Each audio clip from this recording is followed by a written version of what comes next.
돈 되는 공시 짚어보겠습니다. 와이즈 경제연구소 차영주 소장입니다. 소장님, 안녕하세요. 안녕하십니까? 네, 돈 되는 공시 베스트 3 확인하시죠.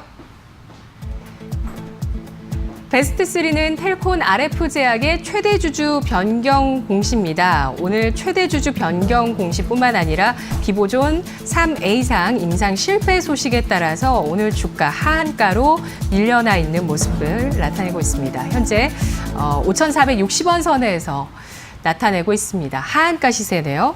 최대 주주가 변경됐는데 미국 기업에서 또 한일진공으로 변경됐어요. 예, 그렇습니다.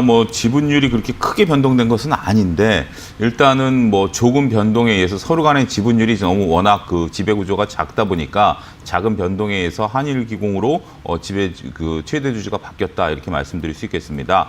일단은 기존 주주 입장에서 본다라면 새롭게 그 주식을 분할하는 것을 이제 주가가 떨어지다 보니까 반대해서 한일기공으로 대주주가 넘어갔는데 문제는 이제 대주주가 바뀌었다라는 부분들보다는 비보존에 대한 임상 실험 실패에 대한 부분들이 시장에 있어서 크게 여파를 미치고 있다라고 말씀드릴 수 있겠습니다.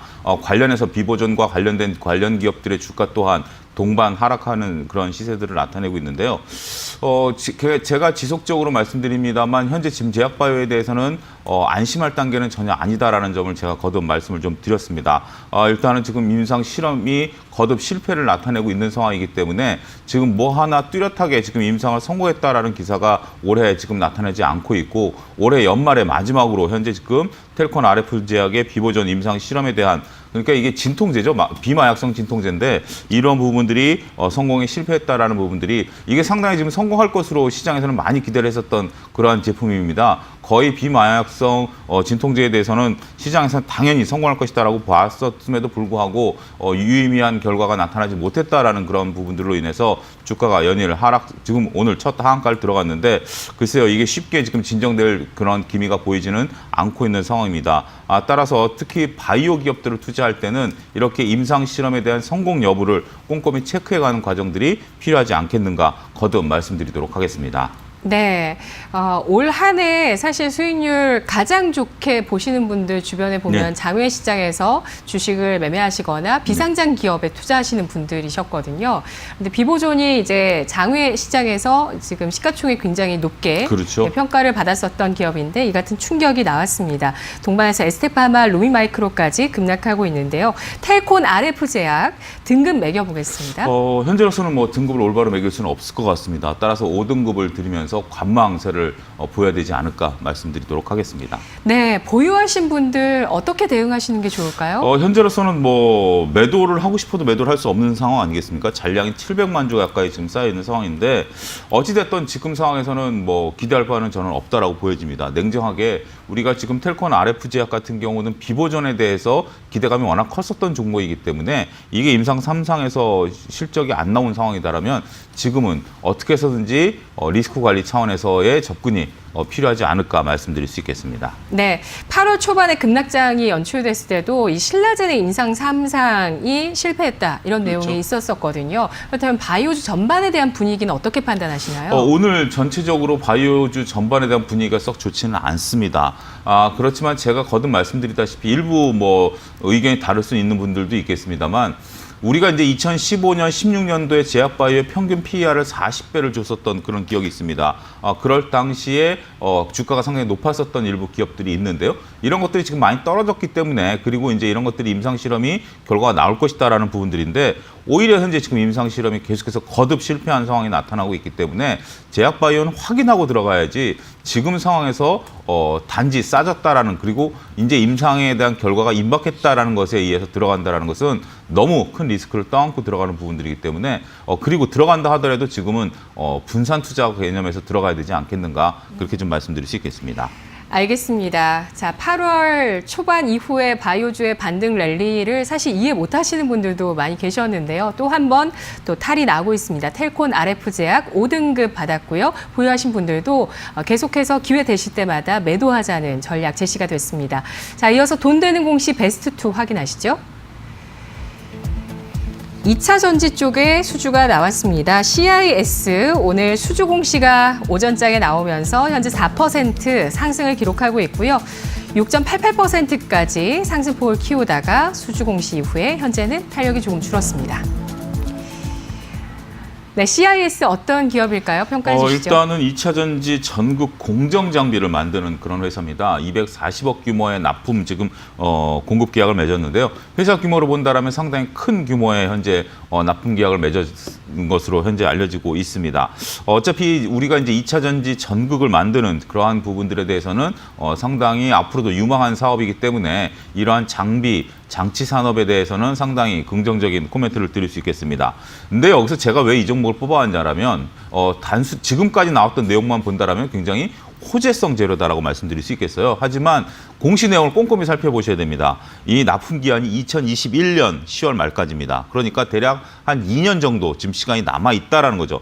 2년 정도 시간까지 분할해서 납품을 한다라는 것을 보게 된다라면 당장 우리가 현재 이런 납품 공시를 보게 되면 당장 뭐 납품이 이루어져서 모든 것이 이렇게 크게 잘 될 것으로 생각을 하십니다만 2년이라는 시간이 있다라고 한다면 여러 불확실성이 있습니다. 여러분들 직장 생활 해보셔서 아시겠습니다만 납품을 하다가도 중단이 되는 경우도 있고 또 계약이 커질 수도 있지만 축소되는 경우도 있고 이건 시장 상황에 따라 달라질 수도 있죠. 특히 지금 중국에서 2차 전지 3위인 회사가 파산 선언을 하지 않았습니까? 또 이런 것들에 대한 상황 변화가 생기게 된다면 이렇게 장기 계약을 맺는 부분들 이런 부분들이 시장에 있어서는 그렇게 크게 호재성 재료로서 작용할 수만은 없다. 이런 부분들도 여러분들이 한번 걸러서 생각해 봐야 된다. 따라서 오늘 시장에서 대략 한 6.8%까지 올랐었던 가격이 4.4% 정도에서 머물렀었던 이유가 바로 이런 부분이다라는 것을 명심하시고 앞으로 이제 여러분들이 이 종목에 투자하신 분들은 꼼꼼히 체크를 해야 될 것들이 납품이 지속적으로 잘 이루어지고 있는가라는 부분들에 대해서 꼼꼼한 체크가 필요하지 않겠는가 말씀드리도록 하겠습니다. 네. 지난해 매출액이 400억 원대였고 영업 적자 120억 원을 기록한 기업입니다. 이 같은 수주가 좀 여러 건 있어야 실적에 그렇죠. 안정성이 있겠군요. 장기적인 수주인 만큼 2, 3년 동안의 납품들을 잘 지켜봐야 된다라고 판단을 해주셨는데요. CIS 등급 매겨보겠습니다. 2차 전지 관련한 내년 기대감들도 시장에 많은데요. 몇 등급일까요? 일단은 현재로서는 영업 적자가 이루어지는 회사이기 때문에 3등급을 드리고요. 관찰 대상으로서 지켜봐야 되지 않겠는가 말씀드리도록 하겠습니다. 알겠습니다. CIS 수주 잔고 앞으로 계속해서 지켜보셔야 이 등급 좀 더 올라갈 수 있겠습니다. 3등급 받았고요. 이어서 오늘 돈 되는 공시 베스트 1입니다. 오늘의 베스트 1 돈 되는 공시는 LG화학입니다. 풍문 또는 보도에 대한 해명 공시가 나왔는데요. 주가 0.3% 현재 상승하고 있고요. 장중 내내 오름세에 2.56% 장중에 고점을 기록했습니다. 이 공시 어떻게 봐야 될까요? 일단은 일간지에서 오늘 그 전기차 배터리 독립법인을 설립한다 이런 그 보도가 나왔습니다. 이 보도가 나오면서 지금 이제 거래소에서는 조회 공시가 이제 들어간 상황이고 여기에 따라서 현재 LG화학은 아직까지 구체적인 상황이 결정된 것은 없다라고 지금 얘기를 하고 있습니다. 아마 최고 경영진 쪽에서 이런 것들에 대한 것들을 좀 타진하고 있는 것으로 보여지기 때문에 실무진들선까지 이런 것들이 내려오지는 않은 것으로 보여지는데요. 하지만 이러한 것들이 현재 지금 LG화학 입장에서 본다면 충분히 가능성 있는 얘기입니다. LG 같은 경우는 여러분들 잘 아시겠습니다만 자동차 전장 사업 부분에 대해서 그룹사에 대한 총력을 기울이고 있는 그런 회사입니다. LG화학뿐만이 아니라 다양한 그 계열사들이 소위 말해서 전기차에 대한 다양한 부품들을 공급하기 위해서 각사가 할 수 있는 부분들을 나오는 부분들이죠. 저는 장기적으로 보면 이런 것들이 하나의 사업부로 다시 헤쳐모여야 할 가능성도 배제할 수 없다. 따라서 LG그룹 같은 경우 전기차에 대한 것들 부품 공급사로 남을 것인지 아니면 이런 부품물을 통해서 전기차를 만드는 회사로 또 변신할지 이런 부분들까지도 장기적인 포석으로 봐야 된다라고 말씀드릴 수 있겠고 어찌됐든 지금 LG화학 같은 경우는 사업 부분이 워낙 복잡하지 않겠습니까? 화학 사업 부분들도 있고 배터리 사업 부분들도 있고 배터리 사업 부분이 어떻게 본다라면 그렇게 큰 이익을 아직까지는 내고 있지 못하는 부분들이기 때문에 이것을 독립법인화 시켜서 차라리 독자적으로 현재 지금 화학 부분에서 이익이 배터리 부분을 키워왔다라면 이제는 배터리 부분도 홀로서기를 할 때가 되지 않았는가. 그러한 것들이 동력이 돼야만 나중에 전장 사업에 대한 그룹사의 재편이 가능한 상황이 되기 때문에 그러한 부분들을 현재 추진하고 있는 것으로 현재 우리는 예상을 해야 되지 않을까. 따라서 다소 긍정적인 코멘트를 좀 드릴 수 있는 공시다. 이렇게 좀 말씀드릴 수 있겠습니다. 네. LG그룹의 전장 사업 강화 움직임을 주목하자라는 의견이신데요. 큰 그림까지 그려주셨습니다. 그런데 또 최근에 다이슨, 그 LG도 같이 이제 무선 청소기 그렇죠. 만드는 원래 원조 메이커라고 할까요? 다이슨 영국 기업도 전기차 시장 진출을 시도했다가 포기했거든요. 그렇죠. 그래서 테슬라에서는 이제 단기 경쟁 요인이 없다는 긍정적인 평가도 최근에 나오더라고요. 쉽지만은 않은 전기차 사업입니다.